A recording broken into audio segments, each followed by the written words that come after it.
friend hasn't showed yet. That's what you'd think if you saw me here, perched at the bar of this corporate cool New York hotel, trying to make my Virgin Mary last all evening. Just another young professional waiting for her date.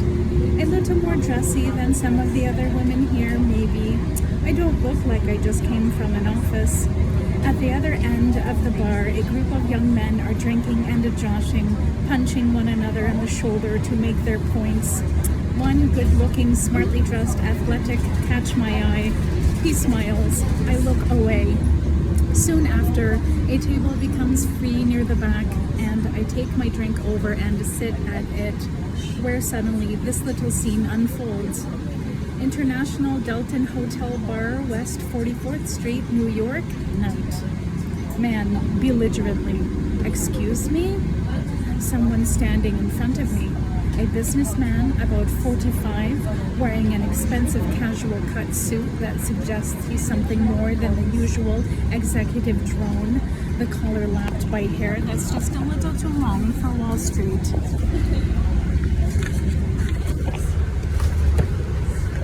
He's angry. Very angry. Me? Yes? Man, that's my table. I just went to the bathroom. He gestures at the laptop, drink, and magazine I somehow managed to miss. Man, that's my drink, my stuff. It was pretty clear this table's occupied. Around us, heads are turning in our direction, but there's going to be no confrontation, no eruption of New York stress. Already, I'm getting to my feet, pulling my bag onto my shoulder, diffusing the drama. Me. Sorry, I hadn't realized. I'll find somewhere else. I take a step away and look around helplessly, but the place is busy and my previous seat has gone. There is nowhere else.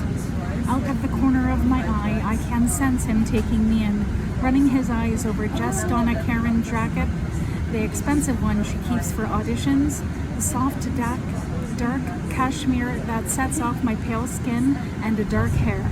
And realizing what a stupid mistake he's making. Man, wait, I guess we could share it. He gestures at the table. Man, there's room for us both. I was just catching up on some work. Me smiled gratefully. Oh, thank you. I put my bag back and sit down. For a while, there's a silence I'm careful not to break. This has to come from me. Sure enough, when he speaks, his voice has changed subtly. It's huskier, thicker. Do women's voices change the same way? I should experiment with that sometime. Man, are you waiting on someone? That he's been held up by the snow. That's why I'm staying an extra night. It's chaos out at LaGuardia. And I smile to myself because it's actually pretty near. The way he tries to find out if this person I'm meeting is a man or a woman, and at the same time let me know he's here on his own. Guess I could be here a while then. He nods at my now empty glass. In that case, can I get you another one of those? I'm Rick, by the way. Of all the gin joints in all the towns in all the world. Thank you, Rick. I love a martini, and I'm Claire. Nice to meet you, Claire, and sorry about just now.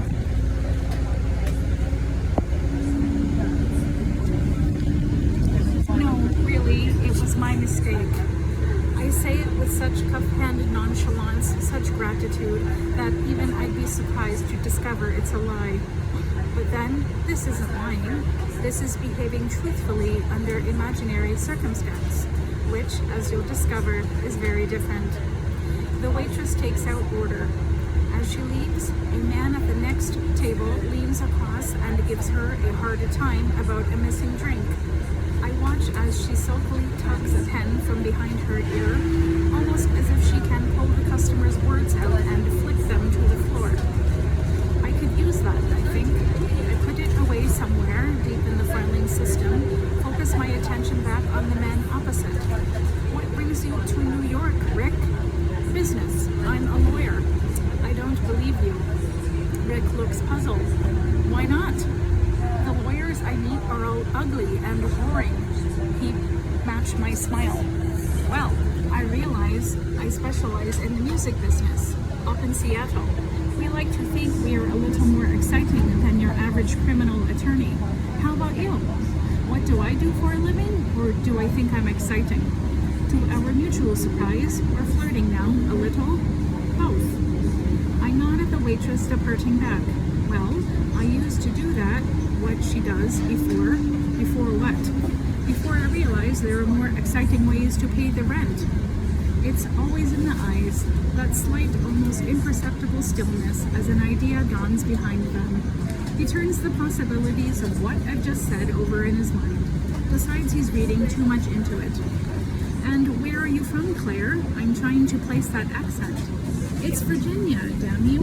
Hence the way I rhymed the law in lawyer with boy.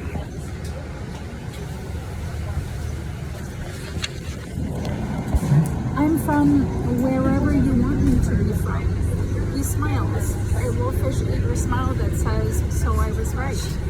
I never met a girl from there before. And you meet a lot of girls, right? I do combine my business trip with a certain amount of pleasure. Before you fly back to your wife and the kids in Seattle, Rick frowns. What makes you think I'm married? Reassuringly, the ones I go for usually are the ones who know how to have fun. Certain though he is now, he doesn't rush it. We sip our drinks and he tells me about some of his clients back in Seattle, the famous teenager idol he means who likes underage girls, and the macho heavy metal star who's gay but doesn't dare admit it. He tells me, with a hint of emphasis, how much money there is to be made doing what he does, drawing up contracts for those who are temperamentally unlikely to abide by them, requiring the services of people like him at both ends, the making of the contract and its eventual dissolution. And finally, when I look suitably impressed at all that, he suggests that since my friend clearly isn't going to show, we move on to someplace else, a restaurant or club, whichever I'd prefer, softly. Or we could just get ourselves some room service. I'm staying right upstairs. Room service can be expensive. Whatever you want, you choose a bottle of crystal, some caviar. I meant room service can be expensive when I'm the one providing it. There, it's out in the open now. Don't react to what you've just said. Don't smile or look away. No big deal. You do this all the time. Just ignore the hammering in your chest, the sick feeling in the pit of your stomach. Rick nod, satisfied. I'm not the only one here on business, right? You got me, Rick. If you don't mind me saying, Claire, you don't seem the type. Time to confess. That's because I'm not. So what type are you? The type who comes here to take acting class and gets behind on her tuition fee. Every couple of months I go out, have some fun, and the problem goes away. On the other side of the lobby, a family is checking in. A little girl, about 6 years old, all dressed up in a coat, knit hat, and a scarf for her trip to the city. Wants to see what's going on behind the desk. Her father lifts her up, placing her feet on her elephant trunk suitcase, and she sprawls across the counter, excited as the manager issues the key cards, handing one to her with a smile. Her dad keeps one hand protectively on the small of her back, making sure she doesn't slip off. I feel a familiar tug of envy and pain. I push it away from my mind and get back into the conversation with Rick, who's leaning forward, his voice lowered, eyes bright. And how much fun are you looking to have tonight, Claire? I guess that's open to negotiation. He smiles. He's a lawyer. Negotiations are part of the game. Shall we say 300? Is that what they charge in Seattle? For that, you get quite a lot in Seattle, believe me. What's the most you've ever paid for a woman, Rick? 500, but that was double it? Are you serious? No, I'm not. I'm an ordinary girl out to have fun, and that's why I'm worth $1,000. But if you've changed your mind, I reach for the bag, deliberately casual, hoping he won't see how much my hand is shaking. No, wait. 1,000? Fine. What's your room number? 814. I'll knock on the door in 5 minutes. Don't make eye contact with the concierge. He stands up. That trick with the table was pretty neat, picking me up right under the nose of the bar staff. You get to learn these things when you're having fun. When he reached the elevator, Rick looks back. I give him a nod and a tiny secret smile, which dies as soon as the doors close, obscuring his view of me. I pick up my bag and walk to the street exit, fade out. Outside it's finally stopped snowing. The fire hydrants along the sidewalk all wearing white toupees of snow. A short way down the street, a black town car is waiting, its lights off, its engine running. I pull open the rear door and get in. She's about 45, Rick's wife, with the kind of jade but expensive look that suggests she was probably part of the music scene herself once before she started hosting Rick's business dinners and bearing his children. She's sitting next to Henry on the back seat, shivering despite the warm air gushing from the heaters. Everything okay? Henry asks quietly. Fine, I say, pulling the little video camera out of my bag. I've dropped the Virginia accent now. In my ordinary British voice, I tell the wife, look, I'm going to say what I always say in these situations, which is that you really don't have to watch this. You could just go home and try to work things out. And she says, as they always say, I want to know. I hand her the camera. The bottom line is, he uses prostitutes regularly. Not just when he's away, either. He talked about paying up to $500 back in Seattle, and he just offered me $1,000. The wife's eyes fill with tears. Oh God. Oh God. I'm really sorry, I say awkwardly. He's waiting for me in room 814 if you want to go in to talk to him. Her eyes might be full of tears, but they also blaze with anger. Remember that? Oh sure, I'll talk to a lawyer, but it'll be a divorce lawyer, not him. She turns to Henry. I'd like to go now. Of course, he says smoothly. As we get out of the car, Henry to get behind the wheel, me to go on my way, he discreetly passes me an envelope. $400. Not bad for an evening's work. And after all, Rick was a scumbag. He made my flesh crawl. He was arrogant and aggressive as well as a cheat. He deserves everything his wife's about to throw at him. So why, as the town car pulls away through the dirty gray snow, am I felt feeling so sick and disgusted by what I just did? So now you're wondering who I actually am and what I'm doing here in New York. My backstory, in other words. Name, Claire Wright. Age, 25. Can play 20 to 30. Height, 5'7". Nationality, British. Eye color brown. Hair color, flexible. Those are the facts, but you aren't really interested in those. You want to know what I want? Because that's rule 1, day 1. The very first thing you learn is what you desire that define you as a character. I was telling Rick the truth. That part of it anyway. I want to be other people. I've never wanted anything else. In any list of the top 10 acting schools in the world, around half will be in New York City.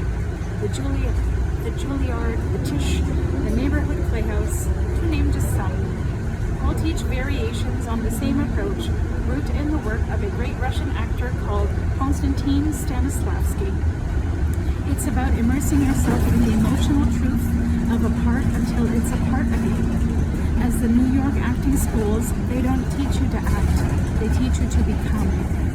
If you're lucky enough to get through the initial round and to be invited to New York to audition, if you're lucky enough to be offered a place, if acting has been your whole life ever since you were 11 years old, a little girl escaping the drabness of successive foster homes by pretending to be someone and somewhere else, then not only are you 1 in 1,000, you would also be crazy not to accept. I applied to the actor studio course on an impulse. Marilyn Monroe studied there, and she grew up in foster care too. Auditioned on a weird conviction that it was meant to happen and accepted in a heartbeat. They even gave me a scholarship. It paid some of the tuition fees. It didn't pay living costs in one of the most expensive cities in the world. According to the terms of my student visa, I could work so long as my job was on campus. Campus was Pace University, a cramped modern block adjacent to City Hall and to Brooklyn Bridge. Not many opportunities for part-time employment there. I managed to get a waitressing gig at a bar in Hell's Kitchen, sprinting there 3 evenings a week after class. But the owner had an endless supply of young women to choose from, and it didn't make sense to let any of them stay too long. That way, if the IRS or immigration came checking, he could always claim their forms were in the mail. After 2 months, he told me, not unkindly, it was time to move on.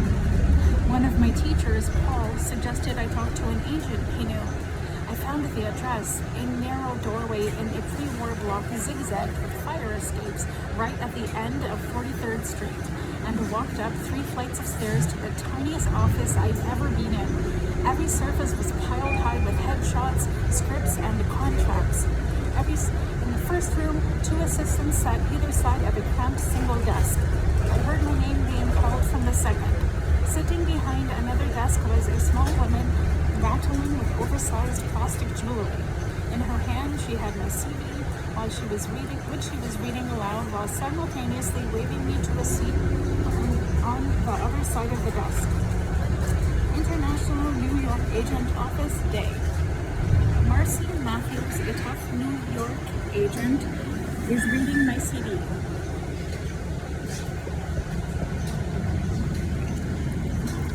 Stage School, London School of Dramatic Art.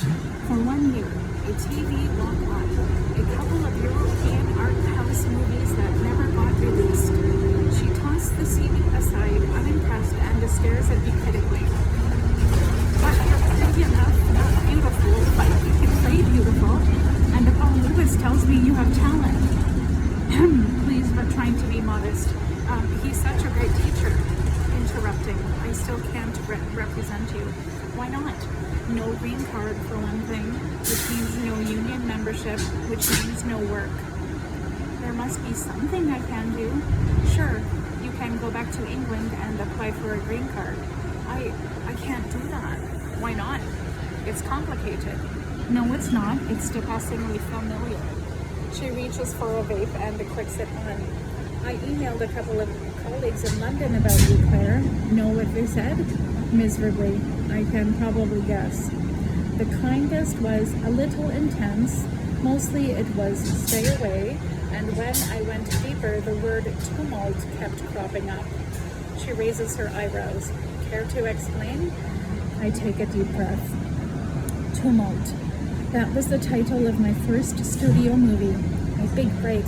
Playing the love interest opposite, well, I guess you already know his name.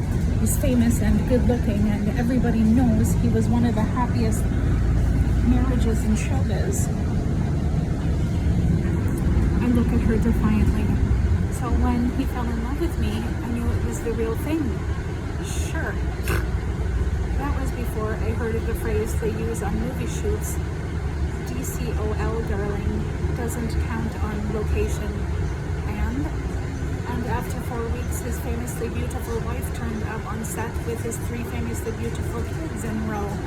Suddenly, the producers found excuses to keep me out of the way. I was stuck in a sound booth, redubbing lines I'd already done perfectly first time round. Go on. That's when I started hearing the rumors that I was a crazy stalker, that I threatened his wife.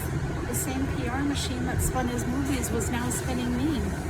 I'm fighting to hold back the tears. I know how naive I must sound, but the truth is, I wasn't inexperienced. You don't come out of foster care some blinkered innocent, but you do come out desperate to love and to be loved. He was the most beautiful man I'd ever met, the most passionate, the most poetic. He could recite every love speech in Shakespeare like it was written just for him. Morale. Never fall for anyone who prefers to speak someone else's words. I don't tell Maurice about the other stuff, though I suspect she knows already. How deranged with adolescent despair at the unfairness of it all. I I went to his trailer and cut my wrists open on the same daybed where we'd made love between scenes. How I'd wanted to show him that it hadn't been just acting, that it had been real, at least for me. And that was that. Overnight, the castings dried up. I committed the #1 sin, you see. I'd been unprofessional. It was a week before my 18th birthday. Marcy nods thoughtfully. You know, Paul's right. You're pretty good.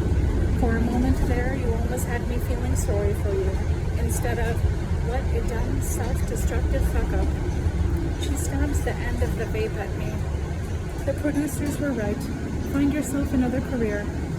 I hoped America would be a second chance. That was naive of you. The days we took the huddled mass yearning to be free are long gone.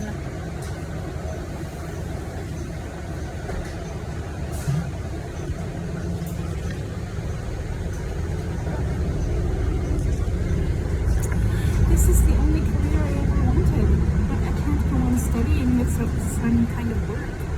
Marcy scowls and sighs at the same time. Tusks at vape smoke swell from her nostrils. Then, as if against her better instincts, all right, leave your details in the front office. There's a couple of crummy music videos coming up, but no promises. Thank you so much. I jump up and pump her hand over enthusiastically. As she disentangles it, batting away my thanks with the end of the vape, Marcy happens to glance down. Something in the mess of papers on her desk catch her eye. She reaches for it, rereads it, looks up. How would you feel about working for a firm of divorce attorneys, Claire? As an assistant? Not exactly. Look, I'll be honest, the job is not great, but they need someone like you and they're prepared to pay well. Very well, non-union, and cash. As the town car with Rick's wife pulls away, I turn and head in the other direction. The streets are littered with icy slush, and I don't have an overcoat. Snow works its way inside the toe of my right shoe. Times Square is a riot of electricity and color. A single-line artist, braving the cold, entertains a ticket line. Billboards flash snippets of reviews. Mesmerizing, brilliant, extraordinary. I pass under a street sign that says, Theaterland.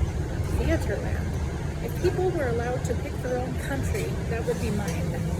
Then I turn off Broadway, down a barely lit cross street, to where a weathered, peeling sign says the Compass Theater. People, students on dates mostly, taking advantage of the daily half-price unsolds, shuffled into the foyer. I go on a few yards further and slip through the stage door.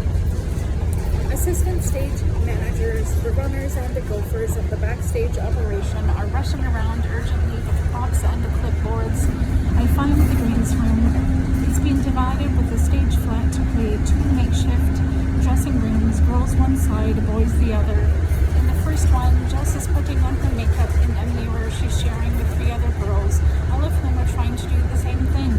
Hey, I said brightly. Hey, Claire. Her eyes flicked to me, then back to her task. How was it?